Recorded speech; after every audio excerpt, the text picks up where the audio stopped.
O Shahuna Bhavatu Shahano Bhunaktu Shahubijam Karva Bahai Tejashina Buddhi Tamastu Ma Vidvisha Bahai Om Shanti Shanti Shanti.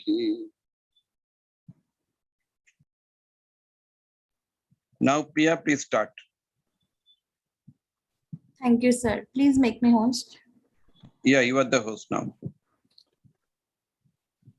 Good evening, everyone. In today's class of questionnaire construction on personal development, we would be talking about the steps of instrument construction, and then we would be proceeding towards the very first step, which is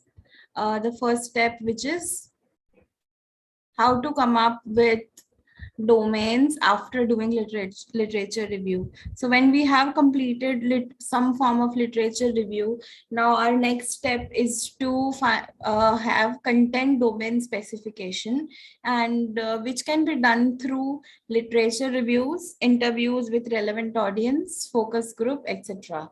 So when we have done the literature review, so the basis of content domain specification is the qualitative data that we gathered through some ways. So literature review is one part. After doing sufficient literature review, we are able to find what have been done so far and what was its basis. So when we talk about literature review, we have to break down literature review into several methods. So I will be now sharing the screen to understand how to break down the literature review.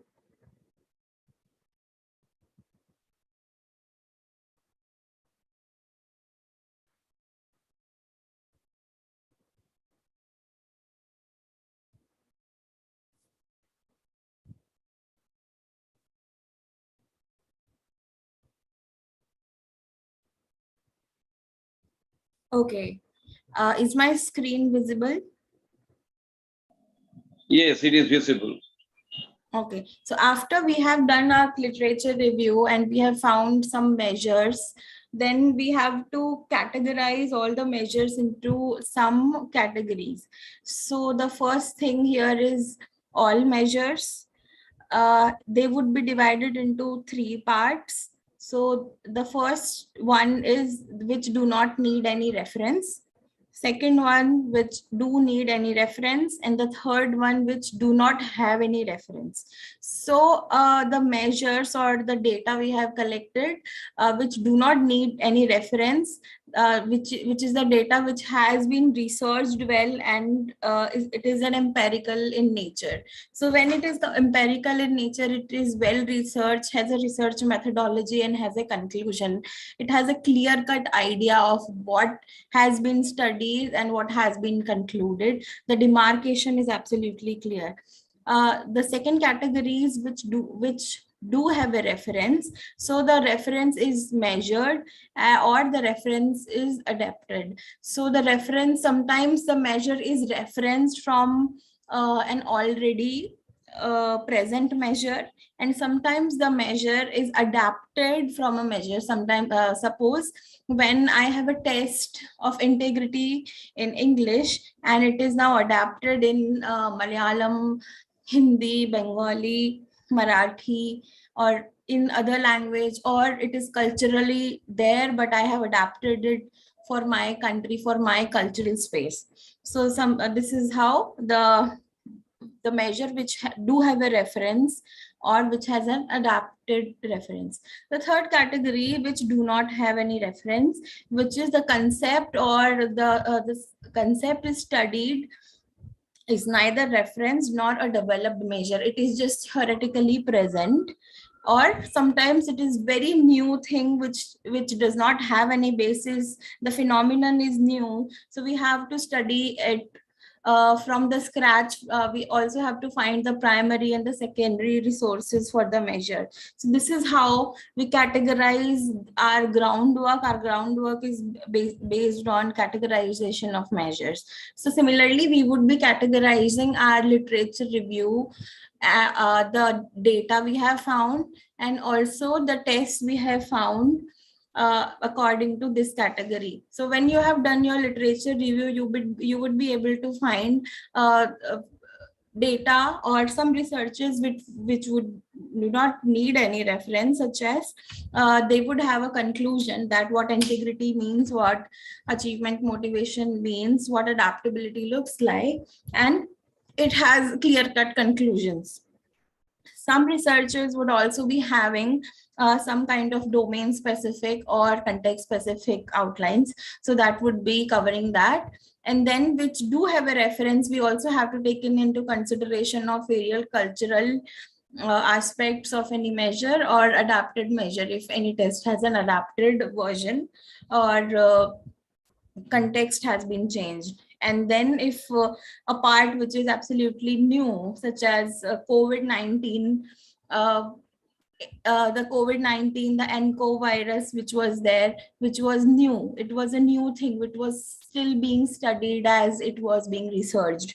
So that is one example, but it did had its previous version, which provided us enough information, but the new version did not had, the new variant did not had any enough information. So while it was being researched, it was theoretically present at the country, as the countries were dealing with it. The variant was also being studied, and the conclusions were also being shared with the world. So this is how it was being studied. So it must, if it did not had any prior research basis, it would be having some qualitative basis, that what does that virus or the phenomena looks like, what is it manifested like, and how does it appears in students, in people, and how does it differentiates, what are the commonalities, what are the similarities, and what are the some differentiation which can be demarcated. So this is how it is classified.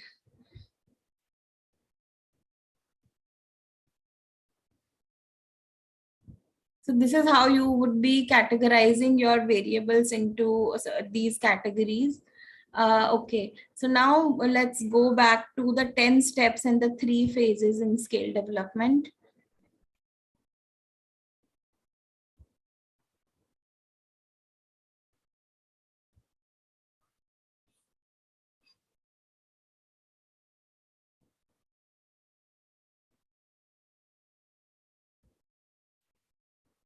I'm sharing the screen again. Okay, so these are the 10 steps of scale development. The first step is content domain specification. After doing the literature review, we also need to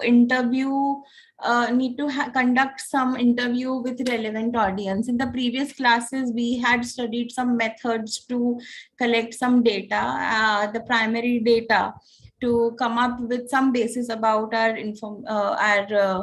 relevant audience. So since we are targeting our 3 variables in personal selection, in the context of personal selection, so when we conduct interview with the relevant audience, it could look like the first row of interview, or the first stage of interview, could be just gathering information about the candidate. Suppose you are going to do this test, or going to apply the test of achievement, motivation, integrity on banking individuals. So you will need to identify where do these traits are exhibited, at what stage, and where is the problem occurring, and what is the issue, and how to find that issue is by communicating with people who are exhibiting this behavior and who are doing this behavior. Suppose if I want to find out the integrity of a student, then I would like to find out that if the student is coming to class regularly, if the student is doing his or her homework on the regular basis, if the student is appearing for tests on a regular basis. So if we have to find out where are we going to apply our test or our measure, then we will have to conduct interview with relevant audience. Suppose our relevant audience is banking professional.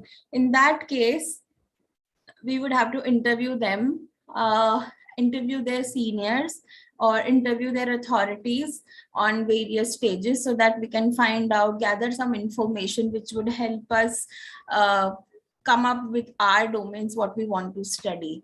And on the basis of that information, we can have focus group discussion with people, or on a group of 4 to 5 people, so that we can identify some specific information from the group itself.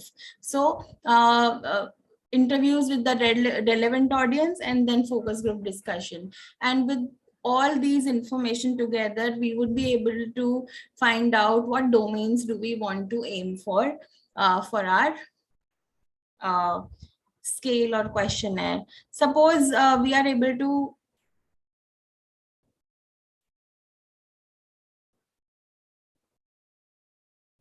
okay. So when we are looking for the first domain, suppose achievement, motivation is our first variable, and after going through literature reviews, after content analyzing the interviews with the relevant audience and the focus group discussion, after doing the content analysis of the available data, then we have to find our so if you know, the qualitative analysis comes up with theme. So when we identify the themes, then we are also able to identify the domain. So if a certain theme which reappears again and again, we make codes of it, such as a person who exhibits or who manifests high achievement motivation would be a person would be taking a lot of tasks, and would be showing up in every meeting, and would be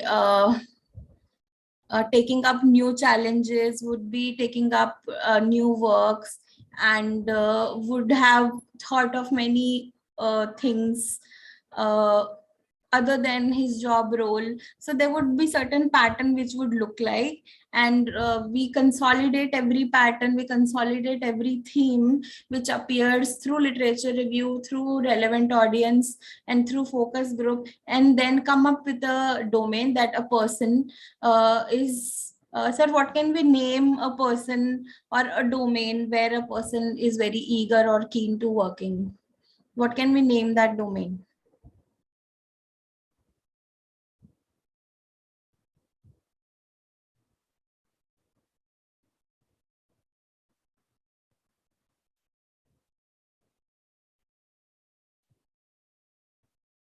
So suppose on a first level, on a primary level, we can name that domain as keenness.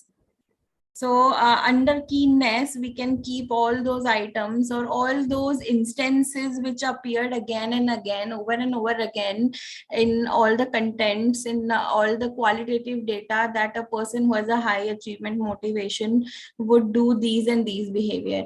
And second, that is how we come up with also the second domain, that a person wants to do more than which is more than the job role. So high performance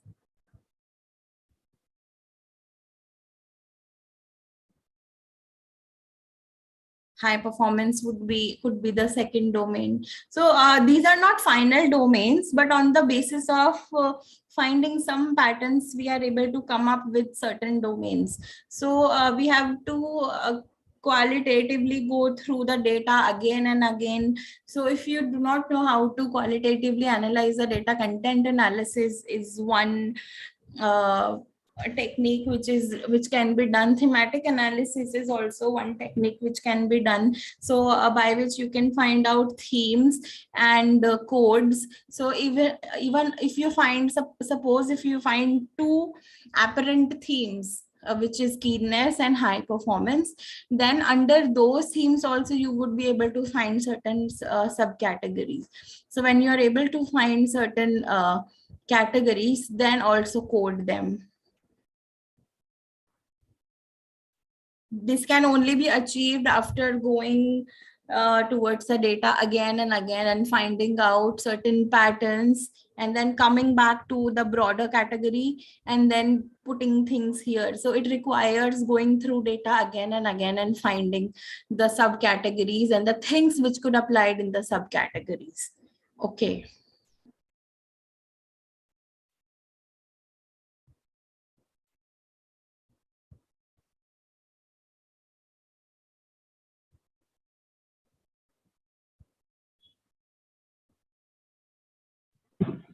What happened, Priya?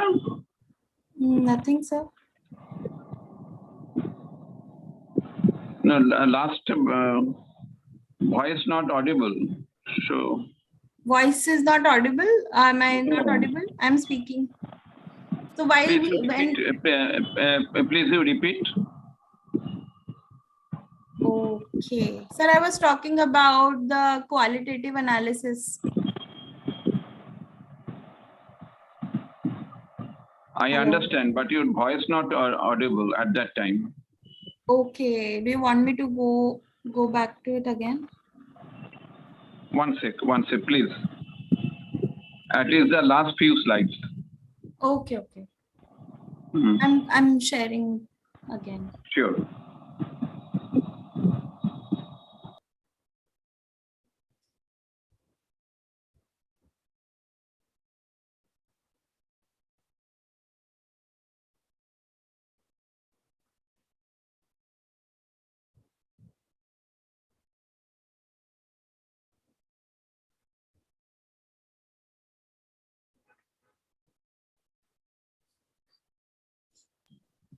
Okay, so when we are done with the first step after qualitatively analyzing literature review, interviews, and relevant audience, we have to apply some techniques such as content analysis, thematic analysis to come up with the first draft of domains, and on the basis of 2 and 4th coding, we come up with the subdomains in the very first part.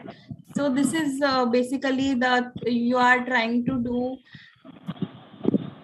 This is you are trying to have an idea of the theoretical importance in the existence of the construct before trying to find a representative and appropriateness of the data collection. Okay, so after we have come up with some of the domains and what do those domains look like, then we generate item pool according to them. So if we go through the domains and the subdomains, we are able to find certain behaviors we want to look at. So on the basis of those behaviors, we make some items. Okay, suppose integrity, if integrity is one of your topic, and you are able to find that integrity has when you are operationally defining, integrity means doing things which you intended to do. So a person who shows integrity is the person who is not only the quality of being honest and having very good moral regard. So when we are able, and especially that person has an adherence to code and some values, is difficult to be corrupted, and the soundness of mind, the person is undivided. So if a person who looks like exhibits any behavior that even if he or she was being so in literature review, if you find that integrity, so okay, I'm giving you one of the example of a literature review which could be conceptual in nature. So in a conceptual paper of integrity, some behaviors would have been identified what integrity looks like. So what integrity can look like: a person, even after being offered some money to do job, that person refuses, or if that person is asked to make changes in some official papers, after being offered something, that person refuses. That person shows up again and again for classes irrespective of no one is appearing. So this there are certain behaviors which show integrity, and if you go through all the data, the qualitative data from your literature review, from interview with relevant audience, and by focus group discussion, so you would be able to identify certain behaviors, and then they would be broader domains and subdomains. So subdomains would be having certain behaviors, and when you are trying to put everything together, you would be able to find certain behaviors which would manifest integrity. So on the basis of that, you would be designing an item pool for your domain and for your variable. So this is how we proceed from qualitative data to item pool generation. Okay, this is nice. Okay. Okay. Then how do the third step in theoretical importance and the existence of construct include? So when I asked you to do literature review, I also asked you to find out some previous measures which have been explored, some tests which have been standardized in various settings, and some tools which have been created in different contexts, whether it is integrity in school, integrity in academics, integrity in professional setting, integrity in personal relationship, integrity in government structure. So all those tools and scales and questionnaires are basically studying integrity in different contexts. So when we go through all the items, they would be contextual in nature, but would be measuring integrity only. So when we go through the items again and again, if we find similar patterns, such as I want a behavior of integrity would look like I don't accept any bribe for doing my task.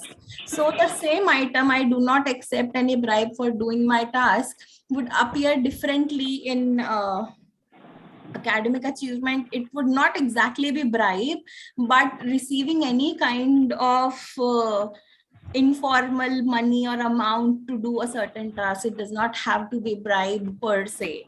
So if how would it look like in a academic setting, that a student is being asked to not to do work, or the student who is being who is faking illness to not to go to class? So that is showing a person has a faltered integrity.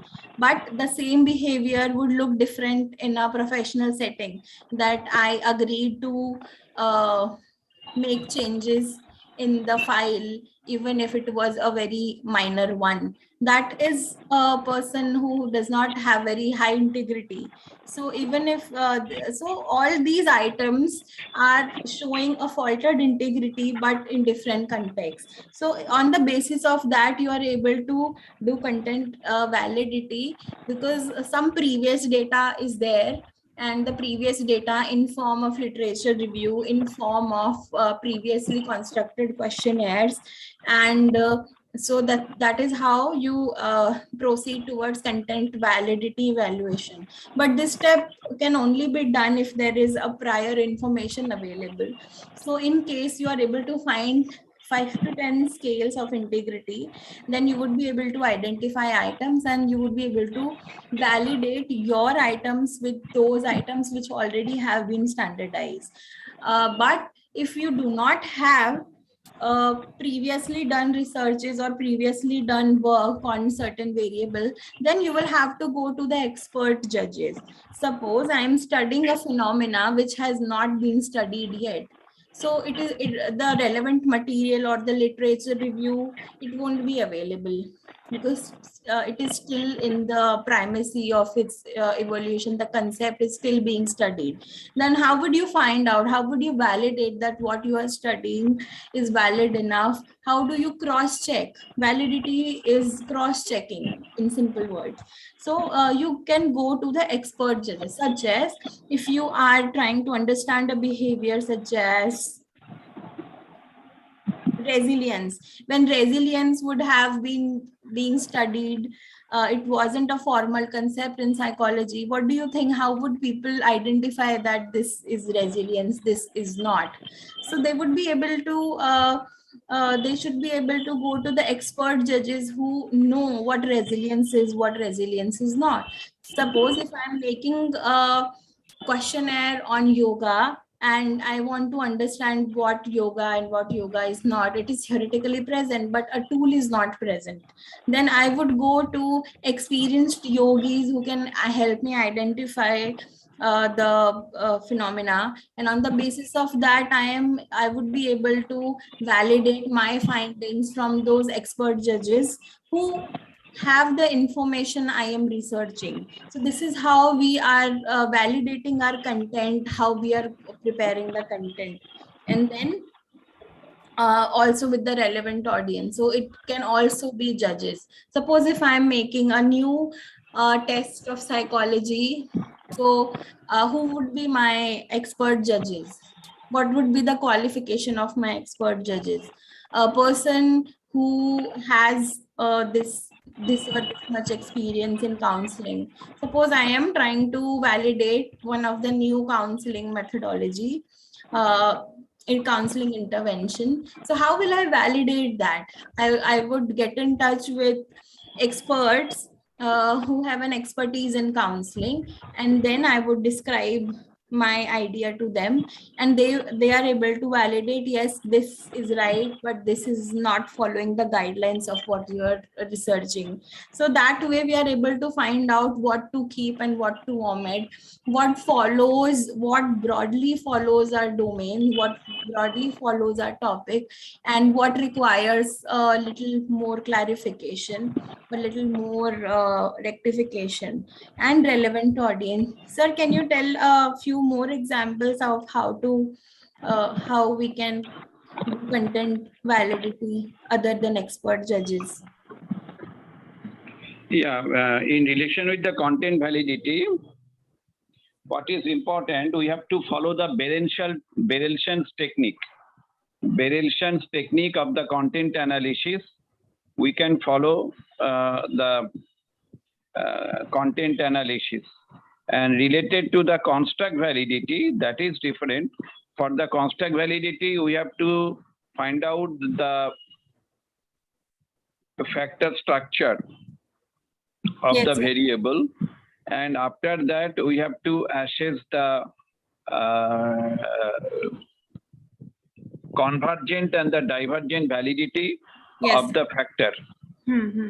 Then we can go for this construct validity. Yes, sir. Yes, sir.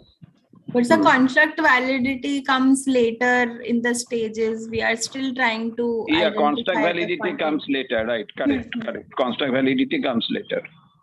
And when you are talking about the content domain specification, for Yes. that reason, my suggestion, you can follow the Berelson's technique of the content analysis. I have also developed one content analysis technique that was published in the NCERT journal. That's a long back. Okay, sir. Sir, can you talk a little more about this technique?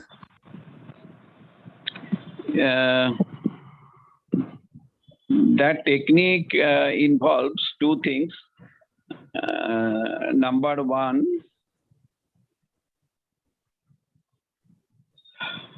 so what is the name again? Content analysis. Mm-hmm. It is the Berelson's technique of the content analysis.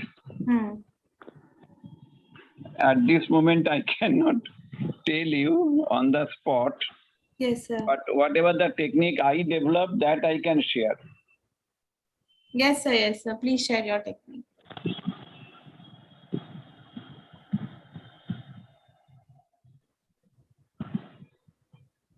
My technique is, I have asked the 50 people about if no one is telling you to read, whether you will read or not. Okay. And if the students say, okay, I want to read, then my question is, why do you want to read? And if say, no, I don't want to read, then again the question is, why do you want not read? Okay. Okay. So I find that is the motivating factors for reading. And finally, I explored the intrinsic and the extrinsic reading motivation within the individual. Okay. And next, I developed the questionnaire and then validated and then examined the pattern. Okay. Yes, sir. Yes. So the content analysis technique comes very helpful when we are trying to validate our content, and especially in those cases where the measure is very new. Definitely. When it is very much exploratory type of research. Yes, sir. We are trying to do exploratory type of research, then content analysis, thematic analysis, such techniques come really handy. Yeah.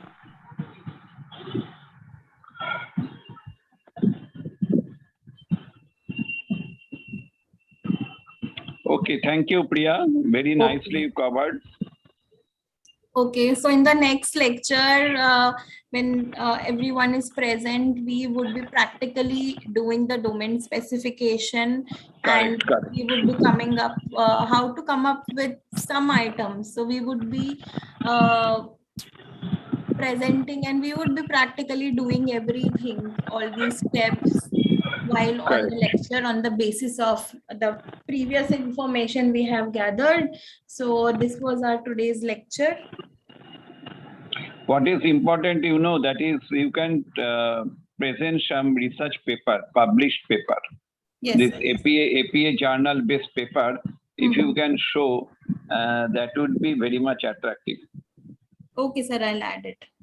Okay, thank you. Thank you, sir.